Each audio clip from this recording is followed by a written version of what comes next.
Hello everyone, welcome to our YouTube channel.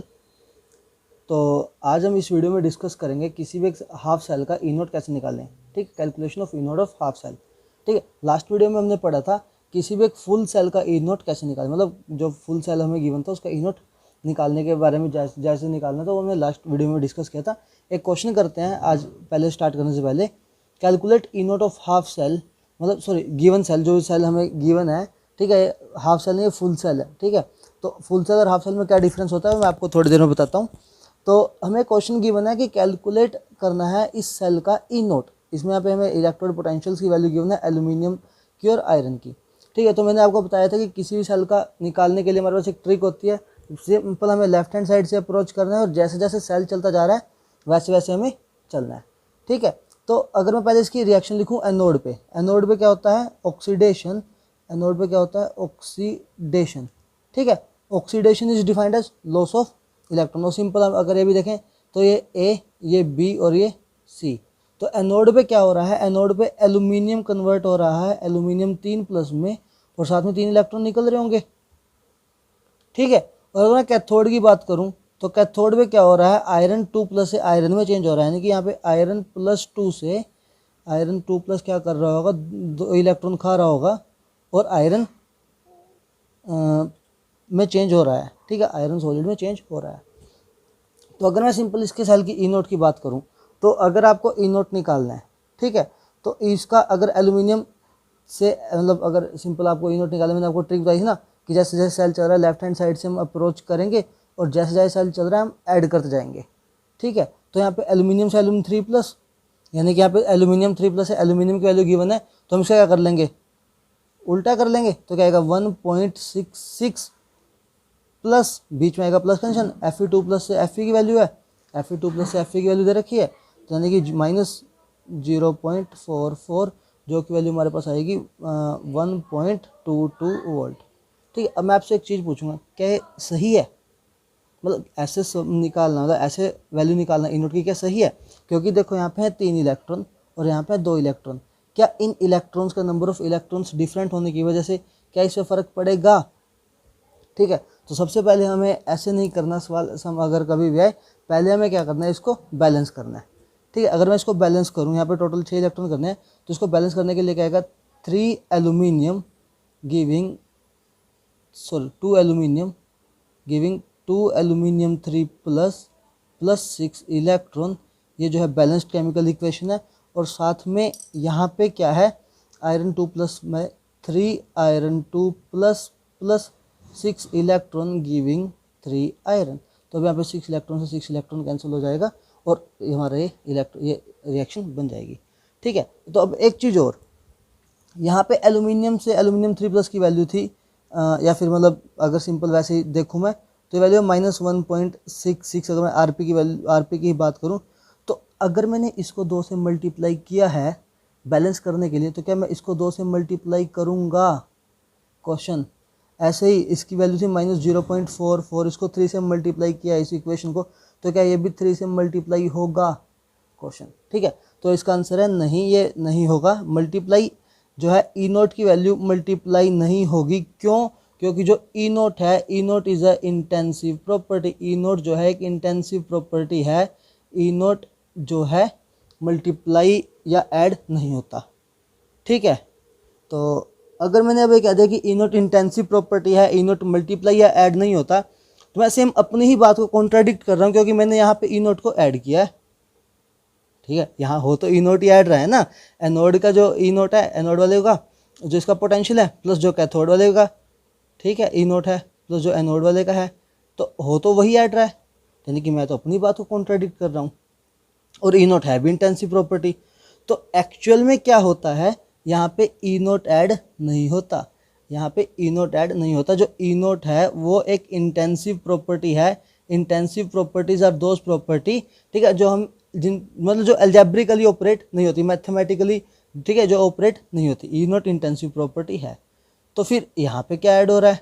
ठीक है, यहाँ पे हम, क्योंकि हमें देखा, हम जब भी सेल का निकालते तो हम ऐड तो करते हैं, तो यहाँ पे क्या ई नोट ऐड नहीं होता, यहाँ पे जी नोट ऐड होता है। जी नोट एक एक्सटेंसिव प्रॉपर्टी है।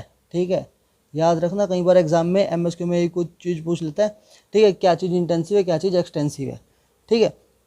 जी नोट जो है वो एक्सटेंसिव प्रॉपर्टी। अब देखो ऐड कैसे होता है, ठीक है। सिंपल अगर मैं देखूँ तो delta G naught is equal to में delta G one plus delta G naught two, sorry two naught, ठीक है। अब जो डेल्टा जी होता है वो हमें पता है क्या होता है, एन एफ ई, ठीक है। Delta G is equal to में एन एफ ई, ठीक है। तो यहाँ पे क्या आएगा, इस डेल्टा जी की जगह हम पुट कर लेंगे एन एफ ई, ठीक है। Delta G is equal to minus n F E होता है, हाँ माइनस एन एफ ई होता है, ठीक है। Delta G is equal to minus n F E, तो यहाँ पे आ जाएगा माइनस या delta minus n F E is equal to minus n one F E one naught minus n two F E two naught, ठीक है। अब मैं यहाँ पे क्या करूँगा, माइनस एन, ठीक है, माइनस सबका कट जाएगा तो क्या आएगा, N F E is equal to में N one F E one plus N two F E two, ठीक है। और अगर मैं यहाँ पे सब का एन एफ यहाँ से एफ कॉमन निकाल के एफ काट दूँ तो क्या आएगा, एन इज इक्वल टू में N E is equal to में N one E one plus N two E two. और अगर मैं यहाँ पे ई की वैल्यू देखूँ, जो ई नोट है, ठीक है, यहाँ पे ई नोट ही आएगा सभी का, ठीक है। जो ई नोट है, ई नोट क्या आएगा, इज इक्वल टू में N one E one plus N two E two by n, ठीक है। तो अगर मैं बात करूँ किसी भी फुल सेल की, यानी कि जैसा कि सेल जो हमने ऊपर पढ़ा था, ठीक है, जो भी सेल हमने अब तक पढ़े हैं सभी के सभी फुल सेल पढ़े हैं। फुल सेल के केस में क्या होता है, एन बराबर एन वन बराबर एन टू, ये सभी के सभी इक्वल होते हैं, ठीक है। जितने भी नंबर ऑफ इलेक्ट्रॉन्स वगैरह जो पार्टिसिपेट करते हैं रिएक्शन में वो सभी के सभी इक्वल होते हैं। और अगर ये इक्वल होते हैं तो यहाँ पे कट जाएंगे और सिंपल आ जाएगा E naught is equal to में E one plus E two, यानी कि जो इलेक्ट्रोड पोटेंशियल है, ठीक है, वो क्या है, E naught is equal to E one plus E two, ठीक है। तो यानी कि यहाँ पे हमें दिख तो रिजल्ट में रहा है कि जो ई नोट ऐड हो रहा है, लेकिन एक्चुअल केस में ई नोट ऐड नहीं होता है, एक्चुअल केस में डेल्टा जी ऐड हो रहा है, ठीक है। तो और डेल्टा जी क्या है, एक एक्सटेंसिव प्रॉपर्टी है, ठीक है। तो इसलिए हमने यहाँ पे जब इसको बैलेंस किया, इस इक्वेशन को इलेक्ट्रॉन्स बैलेंस करने के लिए हमने डेल्टा ई नोट को जो है मल्टीप्लाई नहीं किया, ठीक है। तो अब ये याद रखना कि जो ई नोट है वो इंटेंसिव प्रॉपर्टी है और डेल्टा जी नोट जो है वो एक्सटेंसिव प्रॉपर्टी है। और साथ में ये रिजल्ट याद रखना, ठीक है, E naught is equal to N one E one plus N two E two divide में एन। इसका हम यूज़ करेंगे हाफ सेल में, ठीक है। कैसे यूज़ करेंगे मैं आपको बताऊंगा, ठीक है। और साथ में अगर मैं एफ़ की बात करूं, जो एफ़ क्या है यहाँ पे फैराडे कांस्टेंट, यह आपने पढ़ा भी होगा और क्या होता है मैं आपको बता भी देता हूँ, ठीक है। फैराडे कांस्टेंट क्या होता है कि एक मोल इलेक्ट्रॉन का चार्ज, फैराडे कांस्टेंट क्या होता है, वन मोल ऑफ इलेक्ट्रॉन पे जो चार्ज है, ठीक है, उसको हम फैराडे कांस्टेंट कहते हैं। इसकी वैल्यू आप सब लोगों को पता है कितनी होती है, ठीक है। इसकी एफ़ की वैल्यू क्या होती है, 96487 कूलम, जिसको हम राउंड ऑफ करके पर मोल, जिसको हम राउंड ऑफ करके कितना लिख देते हैं, 96,500 कूलम पर मोल, ठीक है। अब हम बात करेंगे calculation of E naught of half cell. हमने फुल सेल का देखा, ठीक है, जो फुल सेल के जो कैलकुलेशन की वैल्यू कैसे निकालते हैं हमने कल भी निकाल लिया था, कल भी लास्ट वीडियो में हमने देखा था, ठीक है। अब हम बात करेंगे हाफ सेल का ई नोट कैसे निकालते हैं, ठीक है। तो एक सेल गिवन है हमारे पास, एक इसका जो है हमें ई नोट कैलकुलेट करना है हाफ सेल का। पहली बात ये, हमें पता कैसे चलेगा कि सेल हाफ है या फुल, पहले वो देखो, अगर ओवरऑल रिएक्शन में हमें इलेक्ट्रॉन दिख रहा है, ठीक है, अगर ओवरऑल रिएक्शन में इलेक्ट्रॉन दिख रहा है तो उसका मतलब कौन सा सेल है, ये हाफ सेल है, ठीक है। ये बात याद रखना, अगर ओवरऑल रिएक्शन में हमें इलेक्ट्रॉन दिख रहा है तो वो हाफ सेल है। अगर ओवरऑल रिएक्शन में इलेक्ट्रॉन नहीं दिख रहा तो मतलब वो कौन सा सेल है, फुल सेल है, ठीक है। तो फुल सेल के केस में जस्ट सिंपल जैसे हमने निकाला था ई नोट निकालने के लिए, ठीक है, मतलब एनोड पे जो जैसे भी मैंने भी बताया, ठीक है, लेफ्ट हैंड साइड से अप्रोच करेंगे और साथ में दोनों को ऐड कर देंगे। और हाफ सेल के लिए कैसे निकालेंगे वो मैं अभी आपको बताता हूँ। कई बार एग्जाम में क्वेश्चन क्या आ जाता है, वो क्वेश्चन मैं आपको कराऊंगा भी। कई बार एग्जाम में क्वेश्चन आ जाता है कि दोनों को मर्ज करके ई नोट निकालने के लिए वो पूछ लेता है, ठीक है। तो हाफ सेल के लिए कैसे निकालेंगे वो देखते हैं। तो अभी मैंने यहाँ पे एग्जाम्पल लिखा है, जैसे मान लेते हैं आयरन 3 प्लस से आयरन 2 प्लस की वैल्यू दे रखी है x, आयरन 2 प्लस से आयरन की वैल्यू है Fe की वैल्यू है y, और Fe3 प्लस से Fe का निकालना है। ठीक है, अब मैं बताता हूँ कि फुल सेल में इलेक्ट्रॉन हमें दिखेंगे कहाँ पे। अगर मैं इसको लिखूँ यहाँ पे क्या है, Fe3 plus plus electron giving Fe2 plus. ठीक है, इसने एक इलेक्ट्रॉन खाया और आयरन 2 प्लस बनाया। ठीक है, अगर सेकंड रिएक्शन लिखूँ तो उसमें क्या है, Fe2 प्लस ने 2 इलेक्ट्रॉन खाए और एक Fe बनाया। अगर इसको ओवरऑल रिएक्शन लिखूँ तो आयरन 2 प्लस कट जाएगा। Fe3 प्लस ने 3 इलेक्ट्रॉन खाए और आयरन बनाया। हमें निकालना भी इसी का है, Fe3 प्लस ने से Fe का 3 इलेक्ट्रॉन खाए। ठीक है, और अब देखो ये ओवरऑल रिएक्शन है, इस ओवरऑल रिएक्शन में इनमें इलेक्ट्रॉन दिख रहा है, तो मतलब क्या है, ये एक हाफ सेल है। ठीक है, इसकी वैल्यू क्या है x और इसकी वैल्यू क्या है y। मैंने अभी आपको फॉर्मूला करवाया जब मैं वो पढ़ा रहा था कि वो मतलब ये वाला। ठीक है, अभी भी किया था मैंने, ई नॉट इज इक्वल्स टू में N1E1 प्लस N2E2 बाय ई, सॉरी हाँ n अपॉन n। ठीक है, हमने अभी फॉर्मूला किया। तो अब अगर मैं इस फॉर्मूला से इसके ई नॉट की वैल्यू निकालूँ, क्या आएगा, ये N1E1 क्या लेना है, देखो N1 नंबर ऑफ इलेक्ट्रॉन यानी कि 1 गुना ई क्या है इसका x, प्लस साथ में क्या है N2 में 2y डिवाइड में ये वाला n क्या है, टोटल नंबर ऑफ इलेक्ट्रॉन्स जो कि 3 है। तो अगर मैं इस सेल की बात करूँ क्या आएगा, x प्लस 2y डिवाइड में 3, ये इसका ई नोट आ जाएगा। ठीक है, आया समझ। और जैसे अब मैं नेक्स्ट की बात करूँ, हमें एक और क्वेश्चन गिवन है। ठीक है, मान लो हमें इसका जो है ई नोट निकालना है। तो पहले हम देखेंगे कि हाफ सेल है फुल सेल है।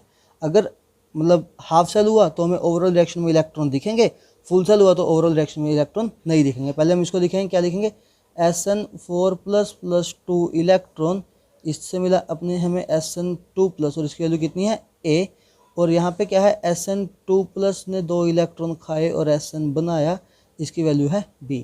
अगर मैं ओवरऑल रिएक्शन लिखूँ तो SN2 प्लस कट जाएगा, SN4 प्लस ने 4 इलेक्ट्रॉन खाए और SN बनाया। अगर हमें इसकी ई नोट निकालनी है, पहले देखो हमें यहाँ पे क्या है, इलेक्ट्रॉन दिख रहे हैं यानी कि एक हाफ सेल है। ठीक है, तो अगर हम इसकी ई नोट निकालें तो ई नोट का फॉर्मूला क्या है, N1E1 प्लस N2E2 डिवाइड में n। ठीक है, तो N1 क्या है, इसके लिए देखेंगे N1 क्या है 2 इंटू A प्लस, बीच में आएगा प्लस, N2 क्या है 2, साथ में B डिवाइड में टोटल N1 क्या है 4, यानी कि यहाँ पे क्या है 2A प्लस 2B डिवाइड में 4। अगर मैं 2 कॉमन ले लूँ तो A प्लस B डिवाइड में 4 2, यानी कि A प्लस B डिवाइड में 2। ठीक है, ऐसे ही हाफ सेल की आप और हाफ सेल के एग्जांपल्स अगर हो तो ऐसे ही आप निकाल सकते हो। ठीक है, अगर अभी हम एक क्वेश्चन करते हैं। ठीक है, तो क्वेश्चन में क्या है, calculate E naught value of given cell. एक सेल गिवन है, इसकी ई नोट वैल्यू निकालनी है। अब ये क्वेश्चन देखो, ये क्वेश्चन में यहाँ पे तो मतलब सेल रिप्रेजेंटेशन गिवन है, यहाँ पे कोई इलेक्ट्रॉन गिवन नहीं है। ठीक है, तो हमें क्या बस वही चलना है जैसे हम मतलब ये फुल सेल दिख रहा है यहाँ पे तो एक फुल सेल दिख रहा है ना, क्योंकि सेल रिप्रेजेंटेशन गिवन है, कोई इलेक्ट्रॉन दिख नहीं रहा। ठीक है, अगर इसकी बात करूँ तो यहाँ पे हमें 2 वैल्यूज़ गिवन है, तो यानी कि एक हाफ सेल है, यानी कि यहाँ पे दोनों ही यूज़ होंगे, हाफ सेल का ई नोट निकालने के लिए और फुल सेल का ई नोट निकालने के लिए। पहले हम CR3 प्लस से CR का निकाल लेते हैं। ठीक है, अगर मैं CR3 प्लस से CR का निकालूँ तो कैसे निकलेगा, देखो पहले यहाँ पे क्या है, अगर मैं ये वाली लूँ CR+3 plus electron, CR3 plus ने एक इलेक्ट्रॉन खाया, क्रोमियम +2 बनाया, इसकी वैल्यू क्या है 2.0, और CR+2 ने 2 इलेक्ट्रॉन खाए और CR बनाया, इसकी वैल्यू है 0.5। अगर मैं टोटल निकालूँ CR+3 से, ये वाला निकालूँ अगर मैं CR+3 से ने क्या करेगा, 3 इलेक्ट्रॉन खाएगा और CR बनाएगा, ये निकालिए मेरे को। तो यहाँ CR+2 कैंसिल होगा, मतलब ये देखो अगर इन दोनों को ऐड कर दूँ, CR3 प्लस से 3 इलेक्ट्रॉन CR, ठीक है, इनको अगर मैं ऐड कर दूँ तो यही रिएक्शन बैठेगी ना। ठीक है, तो कैसे इसका वो निकालेंगे हम, ई नोट कैसे निकालेंगे, ई नोट इज इक्वल टू में N1E1 प्लस N2E2 डिवाइड में n। ठीक है, N1 क्या है, N1 इसके लिए है 1 गुना 2.0 प्लस 2 इंटू 0.5 डिवाइड में n क्या है यहाँ पे 3, तो 2 प्लस 1 बट डिवाइड में 3 क्या आएगा 3/3 इज इक्वल टू 1, यानी कि इसका जो आएगा इसकी वैल्यू है 1.0 वोल्ट। ठीक है, तो अब अगर मैं उस सेल की बात करूँ, सेल का अगर मैंने आपको बताया था कैसे निकालते हैं सेल, दिए ना मुझे एल्यूमिनियम से एल्यूमिनियम 3 प्लस क्रोमियम 3+ से क्रोमियम। तो मैंने आपको कहा कि कभी भी आपको ई नोट निकालना है तो आपको कुछ नहीं देखना, जैसे जैसे सेल चल रहा है वैसे वैसे आपको चलना है। लेफ्ट हैंड साइड से आप लोग अप्रोच करोगे, पहले एल्यूमिनियम से एल्यूमिनियम 3+ की वैल्यू लिखोगे, और यहाँ पे लेकिन आपको वैल्यू गिवन है एल्यूमिनियम 3+ से एल्यूमिनियम की, उल्टी है। तो आपको क्या करोगे, बस इसका उल्टा कर दोगे, -1.6 है तो -1.6 आप लोग क्या लगाओगे यहाँ पे 1.6 प्लस क्रोमियम 3+ से क्रोमियम की वैल्यू अभी हमने यहाँ पे निकाली, क्रोमियम 3+ से 2 हाफ सेल गिवन थे, उससे वैल्यू आई 1.0, 1.6 plus 1.0 is equal to 2.6 volt. ठीक है, ये हमारी वैल्यू आ गई ई नोट की। ठीक है, कई बार इस टाइप के भी एग्जाम में क्वेश्चन आ जाते हैं। ठीक है, तो अब हम नेक्स्ट वीडियो में करेंगे नर्स्ट इक्वेशन। ठीक है, जिसको हम कहते हैं ईएमएफ और साथ में कंसंट्रेशन का जो रिलेशन है उसको नर्स्ट इक्वेशन कहते हैं। नर्स्ट इक्वेशन कैसे ड्राइव करते हैं, कहाँ किस इक्वेशन से नर्स्ट इक्वेशन आती है। ठीक है, तो और साथ में हम कुछ क्वेश्चंस करेंगे नर्स्ट इक्वेशन के ऊपर, और साथ में कल हम एक डिस्कस करेंगे हल्का सा ई ऑफ सेल और ई नोट ऑफ सेल के थोड़ा मतलब उसके बीच में जो क्या क्या फ़र्क होता है, क्या डिफरेंस होता है। तो आज के लिए बस इतना ही।